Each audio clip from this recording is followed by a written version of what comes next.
أن لا إله إلا الله وحده لا شريك له وأشهد أن محمدا صلى الله عليه وعلى آله وصحبه وسلم. يا أيها الراجون خير شفاعة من أحمد صلوا عليه وسلموا.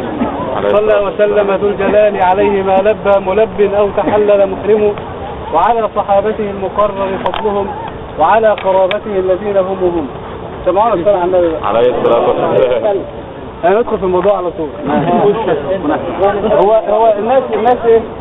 كلنا بعد ما نتخرج نسأل الله عز وجل أن يثبتنا وإياكم على الحق. في ناس بتروح يمين وناس بتروح شمال وناس بتفضل في مكانها. في واحد بيفضل طول عمره ملتزم بيحقق الأمنيات اللي كان بيتمناها. كان عارف إن هو لما دخل كلية الطب دخل عشان خاطر ينفع المسلمين، يقف جنب الفقراء، أي واحد مريض تعبان محتاج مش لاقي يديله. وفي ناس تانية ولا حول ولا قوة إلا بالله بتسلك مسلك مادي بحت، يدورش إلا على الفلوس، بينسى نفسه وينسى أصله وينسى مش عايز أقول ينسى دينه. أسأل الله عز وجل أن يثبتني وإياكم على الحق. هو ظنا منه إن هي دي السعادة. فإحنا إن شاء الله النهاردة هنتكلم عن السعادة بسرعة وإن شاء الله هتعجبكم. عايزين نعرف إيه هي السعادة.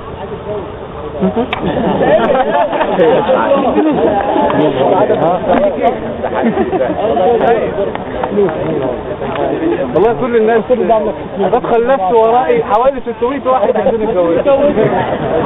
هنا 600 واحد اللي دوري لا خضر مش عايز يا حبيبي يا بابا. خلاص اسمع يا جماعه.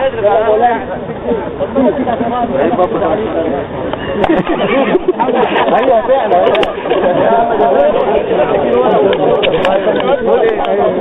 أمل إليه هفت قلوب الناس في الزمن التليد، أمل إليه سعى الملوك كما إليه رنى العبيد، وتزاحموا كالهيم يدفعها الصدى عند الورود، وتزاحموا كالهيم يدفعها الصدى عند الورود، وتساءلوا عنه ولكن من يجيب ومن يفيد، فمشرق ومغرب وكلاهما يرجو البعيد، عادوا وكل سؤالهم أين السعادة والسعيد، وتخالفوا ولكل قوم وجهة ولهم عميد.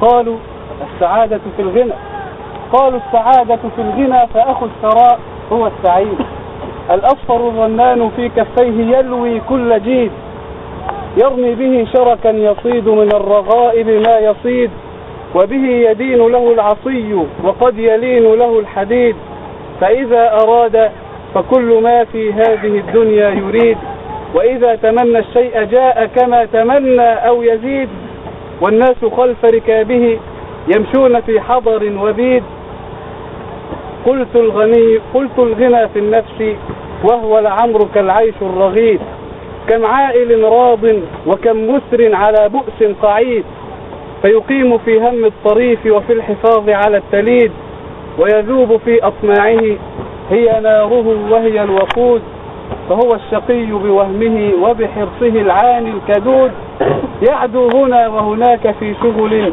كطواف البريد، الصبح في المستشفى، بعد الظهر في البرايفت في أي مستشفى تانية، وبالليل برضه بروح يشتغل صيدلية شغال.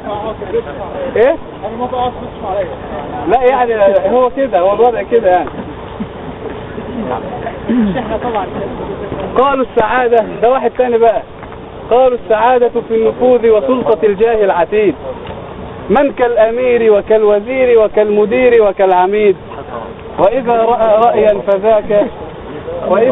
رأيا فذلك وحده الرأي الرشيد، كل يسارع في هواه وعن رضاه لا يحيد، كل يسارع في هواه وعن رضاه لا يحيد، قلت اطرحوا هذه المظاهر واسمعوا بيت القصيد، فأخو النفوذ بجاهه يشقى وإن سحب البرود، ما عاش يحرص أن يدوم له النفوذ ويستزيد، متملقا من فوقه طمع المثوبة والمزيد، مترضيا من دونه بعطائه أو بالوعود، يبغي رضا كل الورى ورضاهم شيء بعيد، وإذا رأوه دعوا ألا بعدا كما بعدت ثمود، أفبعد ذاك تظن أن أخا النفوذ هو السعيد.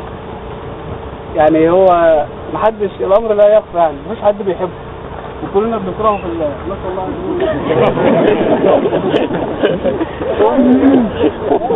نسأل الله عز وجل أن يولي علينا خيارنا.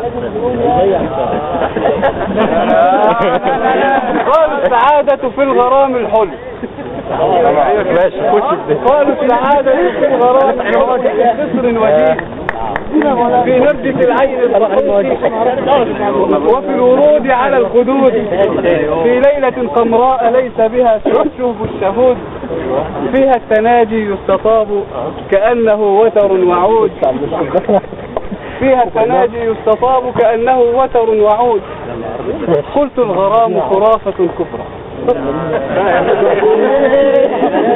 قلت الغرام خرافة كبرى وأحلام شرود، هو فكرة بلهاء أو نزعات شيطان مريد، هو شغل قلب فارغ فقد التطلع للصعود، وهو الضني وهو الدموع وشقوة القلب العميد، ما أضيع الأعمار تقضى في الهيام وفي الشهود، في حب غانية لعوب، في أمان في وعود.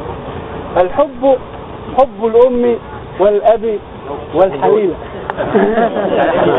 يا مرات يعني الحب حب الأم والأب والحليلة والوليد، حب المعاني والحقائق لا القدود ولا النهود، فدع التي تهواك حيث تراك كالزهر النضيد، فإذا تغير دهرك الدوار غيرها الصدود، وإذا رأت من غيرك الدنيا مشت تحت البنود، أفبعد ذاك تظن عبد الغانيات هو السعيد. خلاص قربنا نخلص. خذك بالتورته بس وانت رايح جاي. خذك بالتورته بس. اللهم نسأل بقى معاك ان شاء الله. قالوا السعادة في السكون،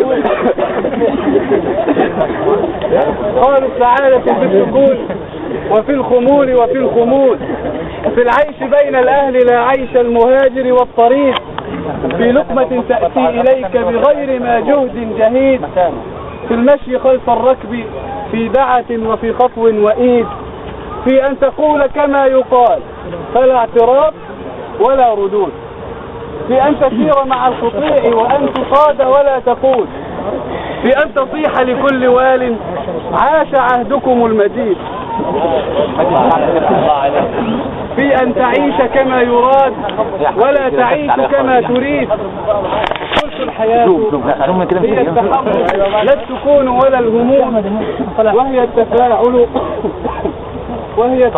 والتطور لا التحجر والجمود، وهي الجهاد وهل يجاهد من تعلق بالقعود، وهي الشعور بالانتصار ولا انتصار بلا جهود، وهي التلذذ بالمتاعب لا التلذذ بالرقود، هي أن تزود عن الحياض وأي حر لا يزود، هي أن تحس بأن كأس الذل من ماء صديد، هي أن تعيش خليفة في الأرض شأنك أن تسود، هي أن تعيش خليفة في الأرض شأنك أن تسود، هي أن تخط مصير نفسك في التهام وفي الوجود وتقول لا مش كفاية. قلت كفاية أقول لا